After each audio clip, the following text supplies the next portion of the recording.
माँ, मुझे बहुत भूख लगी है, प्यास भी बहुत लगी है और मैं थक भी बहुत गया हूँ। अगर तुम थोड़ा और चली तो मैं मर जाऊंगा। मुझे नहीं मरना माँ।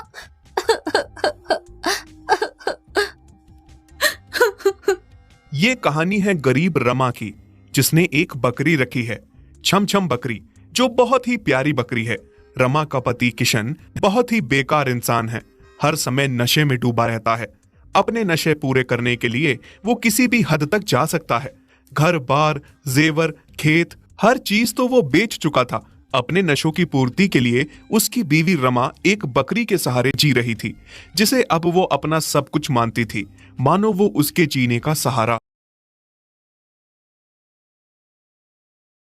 हो। रमा, अरे ओ रमा, थोड़ा पैसे दे दो, मुझे बहुत जरूरत है। हाँ हाँ, पता है तुम्हारी जरूरतों का। कौन सी जरूरतें हैं? नशे करने के अलावा तुम्हें कुछ और आता है क्या? जैसे तुम हो, शायद इसीलिए भगवान ने हमें औलाद का सुख नहीं दिया। चिंता क्यों करती हो, बच्चे भी हो जाएंगे। पहले तुम थोड़े पैसे दे दो, मुझे बहुत जरूरत है। अब से तुम्हें कोई पैसे नहीं दूंगी, जाओ और खुद कमाओ। ये कह के रमा गुस्से में छमछम को चराने जंगल चली जाती है। अब क्या करूं, सेठ के पैसे कहां से दूं? उसने मुझे आज का समय दिया था पैसे लौटाने का। अगर मैंने पैसे नहीं दिए तो सेठ मुझे मार देगा। अब तो रमा ने भी पैसे देने से इनकार कर दिया। किशन अभी सोच ही रहा था कि तभी सेठ के आदमी वहां आ जाते हैं और किशन को घसीट के ले जाने लगते हैं। छोड़ दो मुझे। हमें हुक्म है कि तुम्हें घसीट के सेठ के पास लाया जाए। चल हमारे साथ, नहीं तो तुम्हारी गर्दन यहीं धड़ से अलग कर देंगे। नहीं, मुझे माफ कर दो। मैं सेठ के पैसे आज शाम तक लौटा दूंगा। मुझे बस थोड़ा समय दे दीजिए। ठीक है, अगर शाम तक तुम पैसे लेकर नहीं आए तो अब तुम जिंदा नहीं बचोगे। किशन को शाम तक का समय तो मिल गया था, पर वो बहुत चिंतित था कि पैसे आएंगे कहां से। रमा छमछम को चराने जंगल गई थी। वहां से आते समय रास्ते में एक नाला आता है। अरे छमछम, क्या हुआ? तुम रुक क्यों गई? कोई बात है क्या? मालकिन, मैं ये नाला उछल के पार नहीं कर सकती, हम दूसरे रास्ते से चलते हैं। क्या हुआ छमछम, तुम बीमार हो क्या? पहले तो तुम एकदम से नाला पार कर लेती थी। मालकिन, मैं गर्भवती हूँ, अब मुझे अपने साथ अपने बच्चे का भी ध्यान रखना है, इसलिए मैं ज्यादा उछल कूद नहीं कर सकती। क्या छमछम, सच में तुम गर्भवती हो? ये तो बहुत खुशी की बात है मेरी बच्ची। मैं तो कभी माँ नहीं बन सकी, मैं तो अभागी हूँ। तुम्हारे भाग्य में ये खुशी है जो तुम माँ बनने जा रही हो। अब देखना मैं तुम्हारा कितना ख्याल रखूंगी। रमा छमछम के गर्भवती होने पे बहुत खुश थी।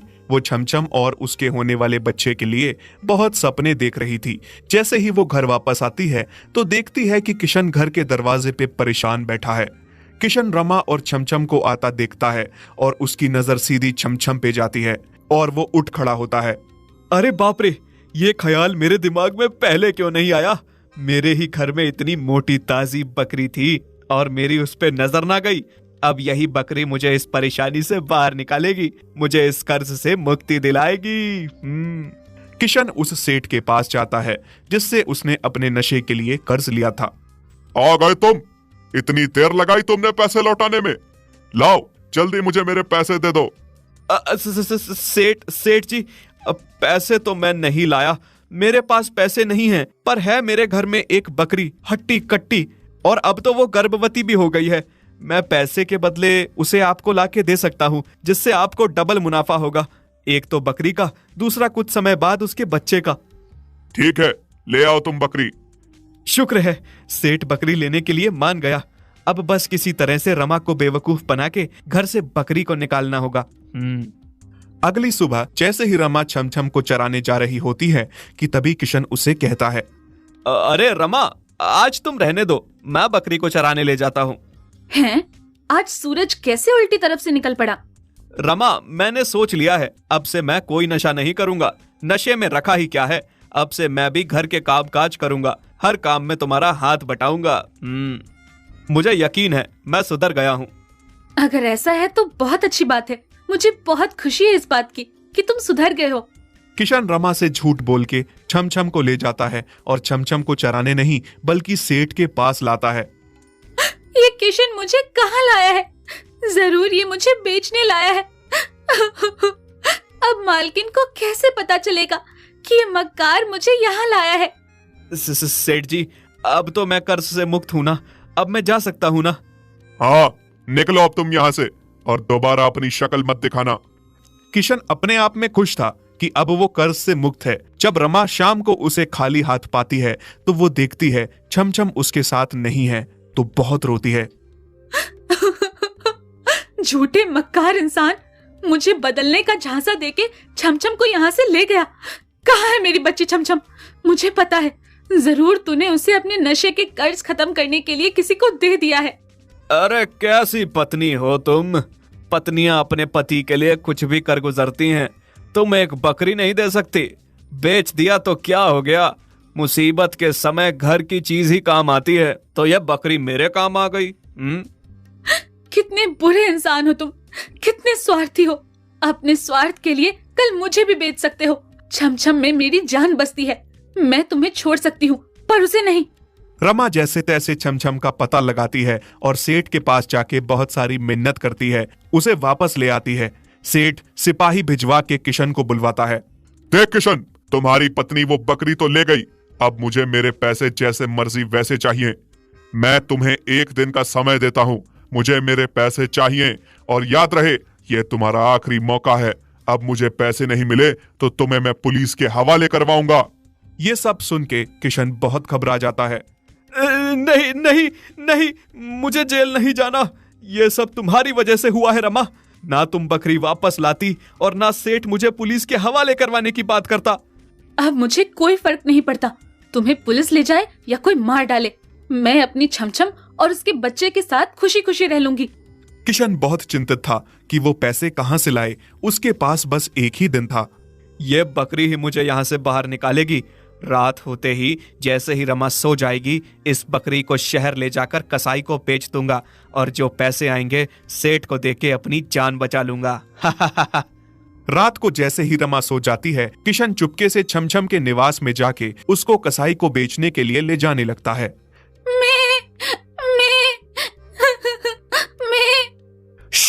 चुप हो जा बकरी, नहीं तो मैं तेरे पेट में पल रहे बच्चे को मार दूंगा। चुपचाप मेरे साथ चल। छमछम बहुत डर जाती है और जैसे किशन कहता है वैसा ही करती है। किशन उसे बहुत भगाता है, जिस वजह से गर्भवती छमछम की हालत बहुत खराब हो जाती है। बस अब मैं नहीं चल सकती, बहुत थक चुकी हूँ। अगर मैं और चली तो मैं मर जाऊंगी। आलसी बकरी, चलने में आलस करती है। जल्दी चल, मेरे पास इतना समय नहीं है।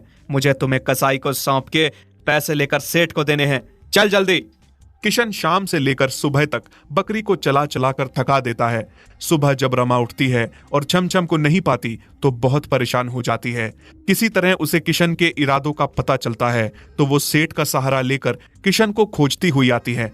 माँ, मुझे बहुत भूख लगी है, प्यास भी बहुत लगी है और मैं थक भी बहुत गया हूँ। अगर तुम थोड़ा और चली तो मैं मर जाऊंगा। मुझे नहीं मरना माँ।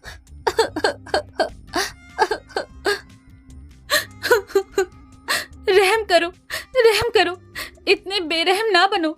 मुझे महसूस हो रहा है मेरा बच्चा बहुत भूखा प्यासा है, बहुत थका हुआ है। मुझे कुछ खाने दे दो, मुझे बहुत भूख लगी है। मैं थोड़ा और चली तो मर जाऊंगी, रहम करो। लगता है तू ऐसे नहीं मानेगी। किशन जोर जोर से छमछम को मारने लगता है। छमछम गिर के बेहोश हो गई। उसी समय रमा, सेठ और सेठ के सिपाही भी वहां पहुंच जाते हैं और सेठ के कहने पे सिपाही किशन को बंदी बना लेते हैं।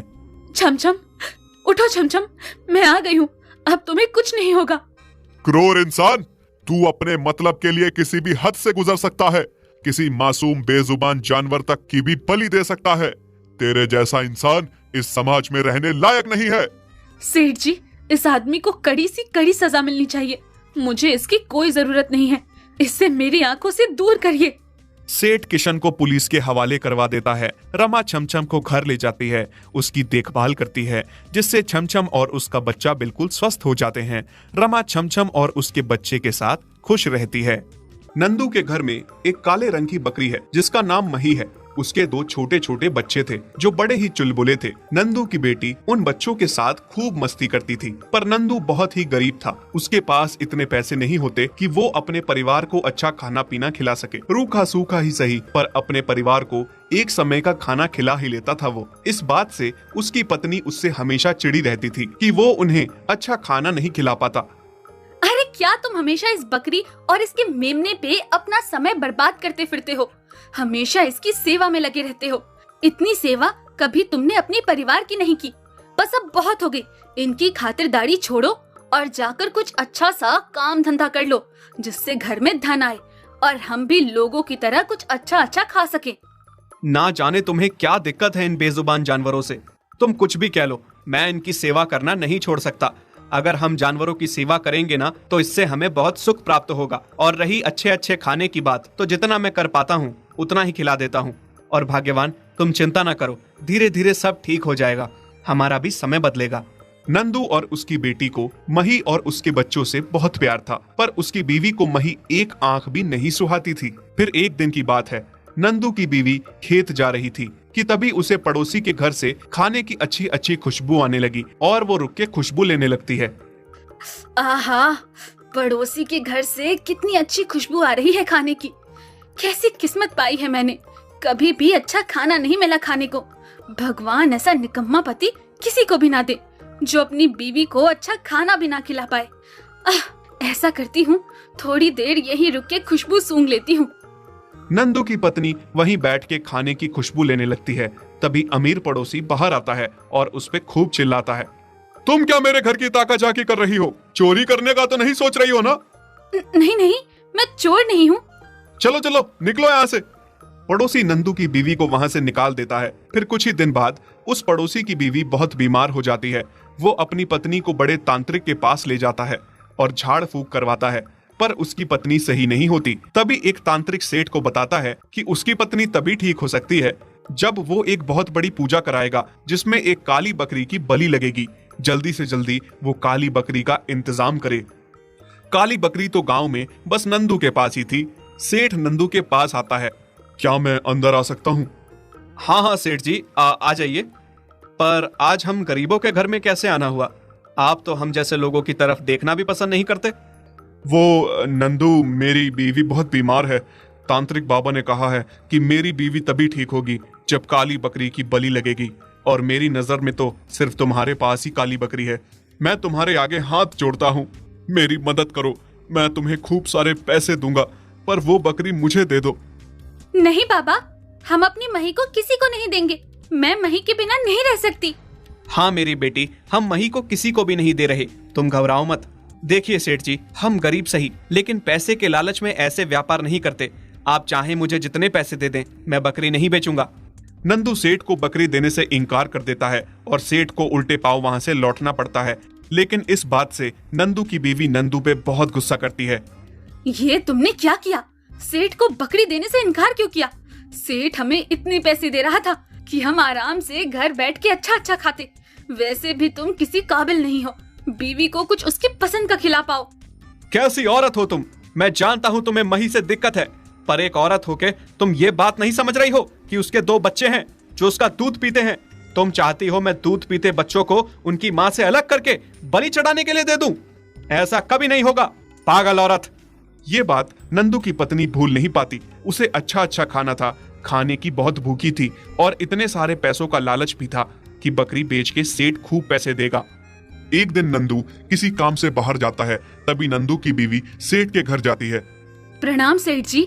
हाँ, तुम यहाँ क्यों आई हो? बकरी देने से तो तुम्हारे पति ने इनकार कर दिया है। हाँ सेठ जी, मैं उसी बारे में आपसे बात करने आई हूँ। मैं आपको बकरी बेचना चाहती हूँ। अभी मेरे पति और बेटी घर पे नहीं है। आप आके बकरी ले जाइए। बस जो भाव आप दे रहे थे उसका दुगना दे दीजिए। 2 गुना नहीं, मैं तुम्हें 4 गुना भाव दूंगा। बस बकरी दे दो। सेठ नंदू की बीवी को खूब सारे पैसे देता है, जिससे देख के नंदू की बीवी की आंखें फट जाती हैं। और वो खुशी से पागल हो जाती है। फिर सेठ नंदू की बीवी के साथ मही को लेने उसके घर जाता है। उस समय मही अपने बच्चों को दूध पिला रही होती है। अरे बस हुआ तेरा दूध पिलाना, चल अब यहाँ से चलती बन। माँ, ये लोग आपको कहाँ ले जा रहे हैं माँ? मेरे भी कुछ समझ में नहीं आ रहा, कहाँ ले जा रहे हैं पता नहीं, शायद मुझे बेच दिया। पर इतने छोटे छोटे बच्चों की माँ को कौन बेच सकता है भला?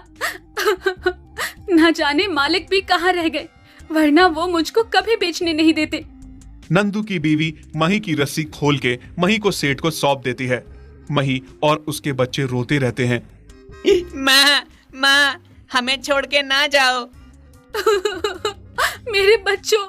बच्चे मही के बिना तड़पते रहते हैं। नंदू की बीवी मही को बेचे हुए पैसों से खूब सारा राशन खरीद के लाती है और अपनी पसंद के ढेरों पकवान बना के बाहर बैठ के खाने लगती है। अरे वाह, कितने दिनों बाद ऐसा अच्छा खाना खा रही हूँ मैं। नंदू की बीवी खाना खा रही होती है कि तभी नंदू और उसकी बेटी आ जाते हैं। अरे ये तुम इतने सारे पकवान कहाँ से खा रही हो? क्यों, मैं अच्छे पकवान नहीं खा सकती क्या? हमारे घर में हमेशा रूखा सूखा ही बनता है, मैं इसलिए पूछ रहा हूँ ये पकवान कहाँ से आए? बाबा मही नहीं मिल रही है और उसके बच्चे भी बहुत रो रहे हैं। नहीं मिल रही? क्या मतलब है? कहाँ जा सकती है? नंदू और उसकी बेटी मही को हर जगह तलाश करते हैं पर मही कहीं नहीं मिलती। बताओ मही कहाँ है? तुम ही घर पे थी, मैं तुम्हारे भरोसे छोड़ के गया था, कहाँ गई मही? बताओ मुझे। हाँ, बेच दिया मैंने उसे सेठ को, और सेठ ने इतने सारे पैसे दिए हैं कि तुम सारी उम्र घर बैठे खा सकते हो। माँ, तुम कितनी बुरी हो, इतने छोटे छोटे बच्चों को उसकी माँ से अलग कर दिया, वो भी बलि चढ़ाने के लिए। अगर मुझे भी तुमसे कोई दूर कर दे। ऐसा ना कहो बेटी, तुझे मुझसे कोई दूर नहीं कर सकता। खुद पे बारी आई तो बुरा लग रहा है, जरा उन बच्चों और उनकी माँ का सोचो जिनको तुमने चंद पैसों के लिए अलग कर दिया। छी, कितनी गंदी सोच है तुम्हारी। सेठ तांत्रिक को बुला के अपनी बीवी के लिए पूजा करवा रहा होता है। फिर जैसे ही मही की बलि देने वाला होता है कि तभी नंदू और उसकी बेटी पुलिस को लेकर वहां पहुंच जाते हैं। गिरफ्तार कर लीजिए इंस्पेक्टर। मैंने इस बकरी के ढेर सारे पैसे दिए हैं इंस्पेक्टर साहब, खरीद के लाया हूँ मैं इस बकरी को। ये लो सेठ तुम्हारे सारे वापस, और हमें हमारी बकरी वापस करो। मैं पैसों के लालच में अंधी हो गई थी। एक माँ को उसके बच्चों से अलग करके पाप किया मैंने। तुम पागल हो गए हो सब, पूजा में विधान डाल रहे हो।